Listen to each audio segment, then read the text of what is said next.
नीतीश कुमार जिस तरह से अपने अहम को सेटिस्फाई करने के लिए, अपनी बात को मनवाने के लिए, अपनी स्वेच्छाचारिता के लिए, अपनी तानाशाही के लिए तेजस्वी प्रसाद यादव जी उनको उस तरह उस दिन जो मेरे विरुद्ध नीतीश के भड़काने पर उन्होंने तेजस्वी प्रसाद जी को अहंकार था कि रामबली जी के जगह पर किसी दूसरे आदमी को हम राजद में लेकर के कंपनसेट कर लेंगे। तेजस्वी जी का जो एटीट्यूड है उसमें परिवर्तन करें, नहीं तो राजद का सत्यानाश हो जाएगा। टू जेड की बात आती है तो आपने देखा जाति गणना करा दी, लेकिन उसके बाद क्या बातें सामने आई, 14% आबादी को 9 सीटें। ए टू जेड आप कहते हैं तो ए टू जेड व्यवहार में कीजिए। नमस्कार, आप देख रहे हैं फर्स्ट बिहार। मैं हूं आपके साथ शैलेंद्र कुमार। देखिए, हमारे साथ बातचीत करने के लिए पूर्व एमएलसी रामबली चंद्रवंशी है। रामबली चंद्रवंशी के साथ बैठे हुए रामबली चंद्रवंशी जी, सुनील कुमार सिंह का भी सदस्यता जा रही है। पहले बिस्कुमान अध्यक्ष पद की कुर्सी गई, अब उनकी सदस्यता एमएलसी की जा रही है। वो आप पर याचिका करता थे, आपकी जब सदस्यता गई थी तो सुनील कुमार सिंह ही याचिका करता थे, अब उनकी कुर्सी जा रही है। देखिए, सुनील कुमार सिंह जी याचिका करता थे, वो यह बात भी याद रखना चाहिए लोगों की, उस समय वो राष्ट्रीय जनता दल के मुख्य सचेतक थे, विरोधी दल के। तब पार्टी के जब मुख्य सचेतक थे तब पार्टी के नेता के निर्देशों का उन्होंने पालन किया। उस जगह पर कोई भी व्यक्ति एमएलसी होते, माननीय सदस्य, तो वही काम करते जो सुनील सिंह ने किया है। अब ये अलग बात है कि सुनील सिंह ने याचिका दी मेरे विरुद्ध और आज सुनील सिंह भी सदस्यता समाप्त हो रही है, तो उस वजह से आप ये सवाल पूछ रहे हैं। लेकिन बात ये नहीं है, बात इसके आड़ में ये है कि ये एक तरह से लोकतंत्र की गला घोटी जा रही है। किसी की सदस्यता जो समाप्त करने की प्रक्रिया है वह अंतिम शस्त्र होना चाहिए, यह लोकतंत्र की तकाजा है। लेकिन नीतीश कुमार जिस तरह से अपने अहम को सेटिस्फाई करने के लिए, अपनी बात को मनवाने के लिए, अपनी स्वेच्छाचारिता के लिए, अपनी तानाशाही के लिए लोकतंत्र का जो शर्मसार कर रहे हैं, यह बहुत ही चिंता का विषय है। देखिए, लगभग 6 महीने के अंदर दो एमएलसी राजद की सदस्यता जा रही है। पहले आप थे, आपकी सदस्यता गई, अब सुनील कुमार सिंह की सदस्यता जा रही है। ये तो नेता को, जो राष्ट्रीय जनता दल के नेता हैं आदरणीय तेजस्वी प्रसाद यादव जी, उनको उस तरह उस दिन जो मेरे विरुद्ध नीतीश के भड़काने पर उन्होंने दे दिया नोटिस। उस समय तो आप सरकार में थे। तो उस समय सरकार में थे, उस समय उनको चिंता करना चाहिए था कि मेरे ही दल के विरुद्ध नीतीश जी भड़का रहे हैं, तो हमें तो इस पर विचार करना चाहिए शांति से। तो उस समय शिकार हो गए। आज फिर नीतीश जी ने दूसरा शिकार किया। अब वो इनके विरुद्ध में थे, बोलते थे सुनील सिंह जी। अब सुनील सिंह जी बोलते थे तो इस बात को का दंड ये नहीं है कि आप सदस्यता सीधे ख़त्म कर दीजिए।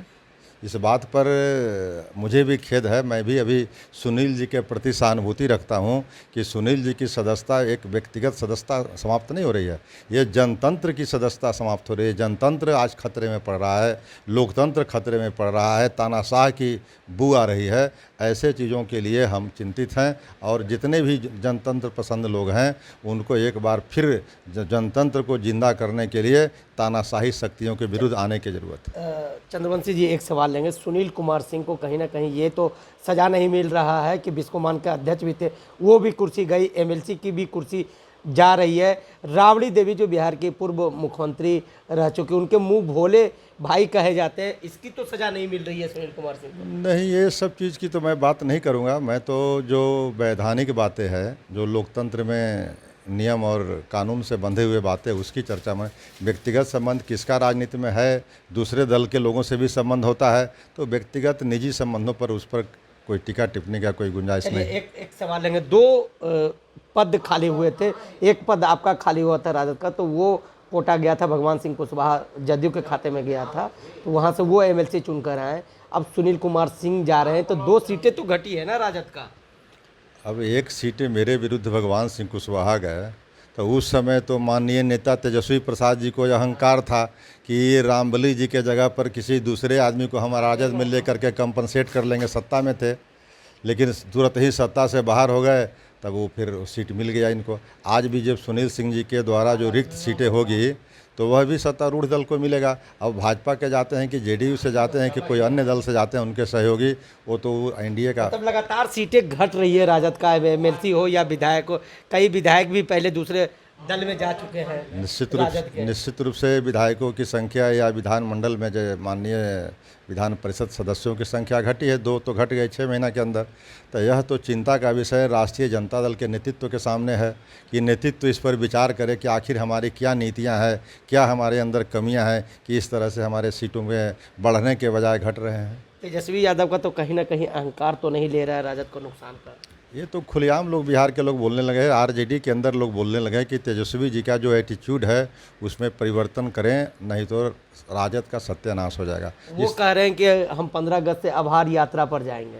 अब वो कोई यात्रा निकाले, लेकिन जब तक अपने अंदर वो परिवर्तन नहीं करेंगे, अपने व्यवहार का वो नहीं, अपने अहंकार को नहीं मारेंगे, कार्यकर्ताओं उन्मुखी नहीं होंगे और A to Z खाली कहते हैं, लेकिन A to Z की बात आती है तो आपने देखा जाति गणना करा दी, लेकिन उसके बाद क्या बातें सामने आई, 14% आबादी को 9 सीटें दिए और 17% आबादी को 2 सीटें दिए और 36% आबादी जो अति पिछड़ा था उसको 1 सीटें दिए। तो A to Z कहने का उनका मतलब क्या है, जनता नहीं समझती है। इसलिए A to Z आप कहते हैं तो A to Z व्यवहार में कीजिए। अब आपने जातीय आंकड़े भी प्रकाशित कर दिए है, तो जातीय आंकड़े को प्रकाशित करने में जो बिहार के पैसे खर्च हुए और जो सत्तारूढ़ दल के नेता थे या पदाधिकारी, मुख्यमंत्री, डिप्टी CM थे, इन लोग की जिम्मेवारी लेनी चाहिए। सिर्फ प्रचार नहीं करना चाहिए कि हमने जातीय गणना करा दी। जातीय गणना करा दी तो जातीय गणना के जो आंकड़े आए हैं उसकी जवाबदेही भी लेकर के उस पर अमल करने की ज़रूरत है, तब जा कर के ये बात कहिएगा, तब समझ में आएगी। इसलिए अभी तेजस्वी जी को बहुत सारी बातों पर पुनर्विचार करने की ज़रूरत है, तब यात्रा, आभार यात्रा या जो यात्रा करना है करें। चलिए देखिए, ये हमारे साथ बातचीत कर रहे थे पूर्व MLC रामबली चंद्रवंशी थे। तमाम सवालों का जवाब दिया। तमाम खबरों के साथ बने रहे फर्स्ट बिहार से शैलेंद्र कुमार। ये लो मुंह मीठा करो, आज मैंने अपना जॉब छोड़ दिया, अब हम पूर्णिया वापस जाएंगे। जॉब छोड़ दिया है? मतलब ये घर कैसे चलेगा? हम करेंगे क्या? और माँ बाबूजी क्या बोलेंगे? इसलिए मैं एक और मिठाई का डब्बा लाया। अपने बिजनेस के लिए लोन अप्रूव हो गया। अरे लोन अप्रूव हो गया वो तो ठीक है, लेकिन पूर्णिया में हम रहेंगे कहाँ? अपना घर भी तो नहीं है वहाँ। इसलिए तो एक और मिठाई का डब्बा अलग से लाया हूँ। हमने पूर्णिया में घर ले लिया है, पूर्णिया के E-Homes पैनोरमा में। पूर्णिया में पैनोरमा ग्रुप लेकर आए हैं E-Homes पैनोरमा। बड़ा घर, आलीशान जिंदगी और अत्याधुनिक सुविधाओं के संग। अरे अरे, अब क्यों मुंह मीठा करवा रही हो? क्योंकि हम घर वापसी जो कर रहे हैं। घर वापसी की खुशी पूर्णिया में E-Homes पैनोरमा के संग। E-Homes panorama, luxurious lifestyle redefined.